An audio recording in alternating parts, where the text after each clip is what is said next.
Selamat datang di Cerpen Romantis. Sebelum lanjut, silahkan like dan subscribe dulu.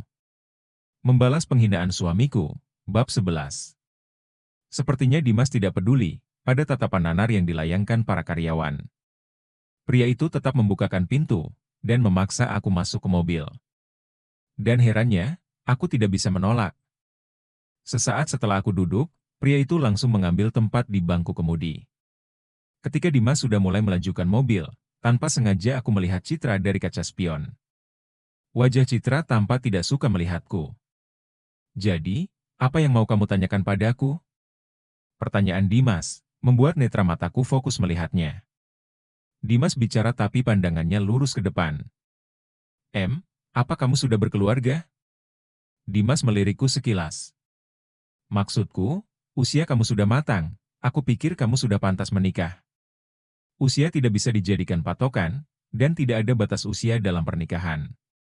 Kecuali anak di bawah umur, jelas Dimas tanpa menjawab pertanyaanku. Iya, aku paham. Tapi bukan itu yang aku tanyakan.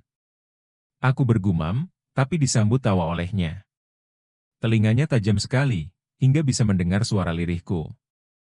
Tidak ada percakapan lagi, sampai aku tersadar jalanan ini tidak menuju ke rumah, melainkan ke tempat pemakaman umum. Makam? Untuk apa kita ke sini? Untuk menjawab semua pertanyaan kamu tentangku. Turunlah, pinta Dimas. Dimas menuntun jalan, sampai kami berhenti di sebuah makam, bertuliskan nama seorang wanita di batu nisan. Dia, istriku yang meninggal, sekitar 3 tahun lalu karena kecelakaan. Ucapan Dimas berhasil mengejutkan aku. Bahkan, aku tidak tega melihat wajahnya yang sudah berubah sendu. Dimas seperti sedang memikirkan sesuatu, mungkin sedang bernostalgia dengan mendiang istrinya. Aku turut prihatin atas musibah yang menimpa istri kamu. Aku yakin dia sudah tenang di sana. Maaf, aku nggak bermaksud buat kamu sedih. Tidak tahu dapat keberanian dari mana, aku mengelus lengan Dimas. Berusaha memberikan kekuatan untuknya. Aku tahu, kehilangan orang tercinta untuk selamanya adalah luka dan kesedihan yang paling dalam.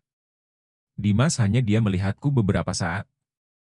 Aku tidak tahu apa yang ia pikirkan sekarang, dan dengan alasan apa mengajak aku ke makam istrinya. Kini, aku tahu Dimas adalah seorang duda. Rasanya jarum jam sangat cepat berputar, hari sudah berganti lagi. Susan sudah pergi ke sekolah yang baru. Anak itu sangat percaya diri, sekali hingga menolak aku temani. Tin, tin. Bunyi klakson mobil mengejutkan aku. Itu mobil milik Dimas, tidak kusangka pria itu menepati janjinya. Sudah siap? Tanyanya masih di dalam mobil. Aku menarik nafas dalam, meyakinkan diriku sendiri. Iya, aku siap. Aku nggak akan merubah keputusanku. Bagus, masuklah. Pintanya mengajakku. Tidak pernah terbesit di kepala. Kalau pada akhirnya aku akan datang ke pengadilan agama, ditemani pria yang berstatus sebagai bosku. Sepanjang perjalanan, tidak ada yang mulai percakapan. Aku menatap nanar keluar jendela, meratapi nasib rumah tanggaku yang benar-benar sudah hancur. Terima kasih untuk semua cinta dan luka yang kamu berikan untuk aku. Aku tidak akan pernah menyesali pertemuan kita yang menimbulkan cinta, hingga membawa kita pada pernikahan, karena hubungan itu pula ada Susan di dalam hidupku. Anugerah terindah yang pernah aku miliki. Aku pastikan akan merawatnya dengan baik, meskipun tanpa kamu di sisiku. Aku merelakan kamu hidup dengan wanita pilihanmu. Cukup sudah, aku ingin akhiri hubungan kita di sini. Aku membatin dan memejamkan mata, hingga air mata lolos tanpa bisa aku cegah. Aku tersentak dan membuka mata, saat merasakan ada jemari tangan menghapus air mataku. Menangislah untuk yang terakhir kali, Rima, ucap Dimas sembari menyeka air mataku. Lalu pria itu kembali fokus melihat jalanan di depan. Aku nggak akan menangisinya. Ini air mata kebahagiaan, karena aku benar-benar terbebas dari dia. Kantor pengadilan agama menjadi tempat aku mengadukan masalah yang aku hadapi. Semua berkas sudah aku serahkan dan akan segera diproses. Secepatnya mereka akan memanggil Rama untuk dimintai keterangan. Dan aku tegaskan, Aku menolak segala bentuk mediasi apapun. Maaf, karena masalah pribadi, aku jadi tidak becus bekerja, dan terpaksa harus mengabaikan tanggung jawabku. Aku bicara setelah meletakkan segelas teh di atas meja untuk Dimas. Sementara Susan baru saja masuk ke kamar diantar Art Dimas, yang sudah beralih fungsi menjadi pengasuh Susan. Tenang saja, itu kita urus setelah kalian resmi bercerai. Aku yakin, Rama dan Citra bisa kita seret ke penjara, jawab Dimas yakin. Aku menghela nafas dalam ketika mencoba membayangkan nasib kedua orang itu. Apalagi selama ini, ibu sangat bergantung kepada Rama. Apa ibu sanggup melihat anaknya di penjara? Praang. Lamunanku buyar, mendengar suara kaleng jatuh. Benda itu mengelinding tepat di kakiku. Celengan Susan, yang kemarin kami beli di mall. Sementara Susan sudah berdiri tidak jauh dariku. Wajah Susan tampak syoket melihatku. Susan bergeming beberapa saat tanpa mau mendekatiku, hingga aku yang mendekatinya. Susan kenapa? Ada yang sakit, nak? Aku bertanya sembari menggenggam tangan Susan, seketika aku tahu Susan sedang menggigil seperti kedinginan. Susan sakit apa? Om antar ke rumah sakit ya? Dimas ikut bicara, karena Susan hanya diam saja. Pria itu pun mendekati kami. Apa ayah mau dipenjara? Kenapa bu? Susan bertanya sambil menangis. Jangan penjarakan ayah, bu. Susan mohon.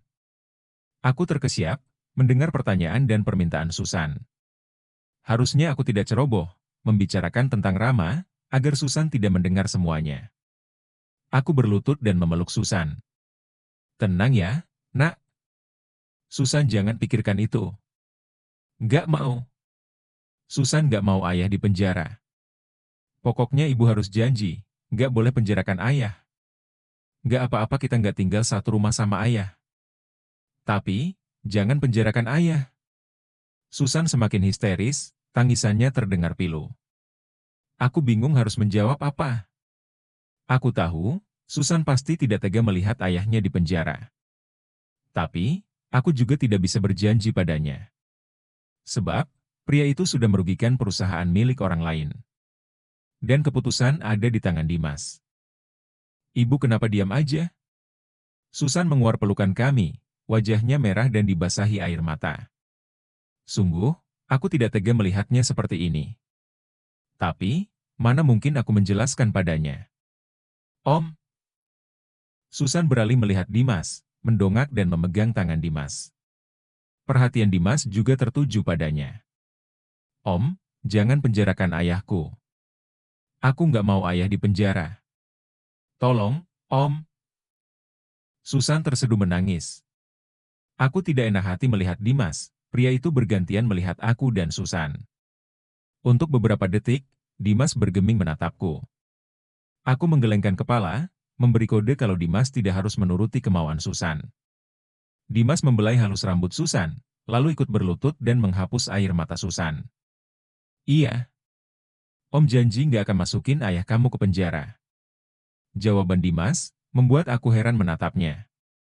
Dimas, jangan memberi harapan seperti itu sama Susan. Dia belum paham sama masalah ini. Dimas tidak mengindahkan ucapanku. Pria itu malah memeluk Susan dan berucap, Susan jangan nangis lagi. Mulai hari ini, Susan bisa pegang janji Om. Om gak akan pernah ingkar janji sama Susan. Susan tersenyum senang mendengarnya. Beneran, Om? Ayah memang udah jahat sama ibu, tapi Susan gak tega lihat ayah di penjara. Apalagi nanti banyak teman-teman ledekin Susan, karena ayah di penjara, Om.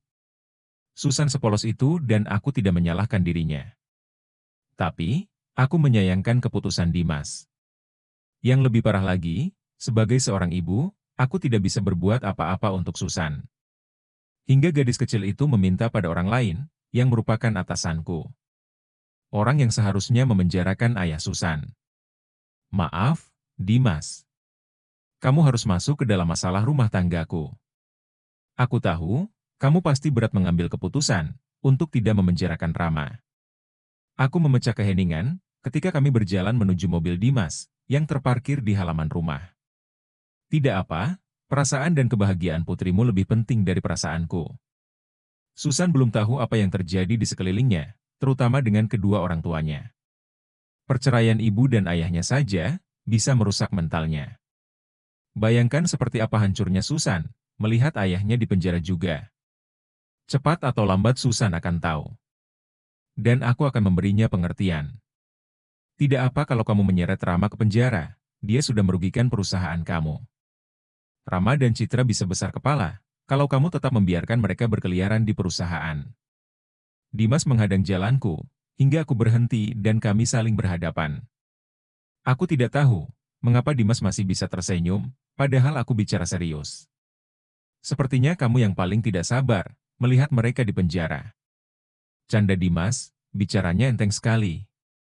Mereka bersalah dan harusnya dihukum, bukan malah diberikan kesempatan untuk korupsi lagi. Aku memang tidak sabar membalas mereka. Kalau mereka berakhir di penjara, itu artinya aku lebih baik dari mereka, kan? Aku ingin lihat wajah pias mereka ketika melihat aku lebih sukses dari mereka. Aku tertawa jahat, membayangkannya saja, mampu membuat aku sebahagia ini. Meskipun aku tahu, Susan tidak bahagia melihat ayahnya di penjara.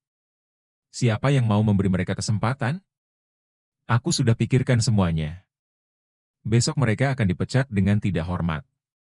Dengan begitu, kamu sudah satu langkah ada di depan mereka. Aku tercengang mendengarnya. Tidak kusangka, Dimas sudah mengambil langkah. Bukan hanya membantu mengurus perceraian, tapi ternyata membantu aku membalas mereka.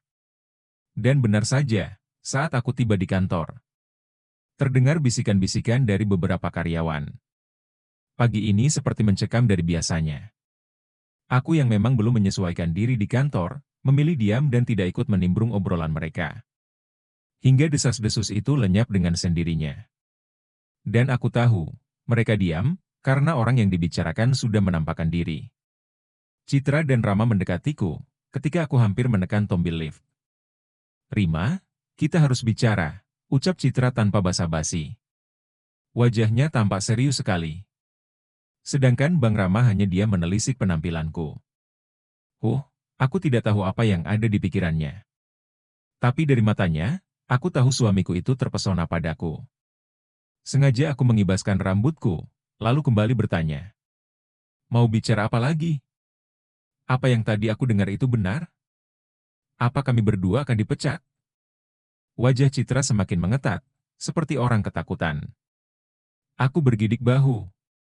Tidak tahu, kamu tanya saja sama Pak Dimas.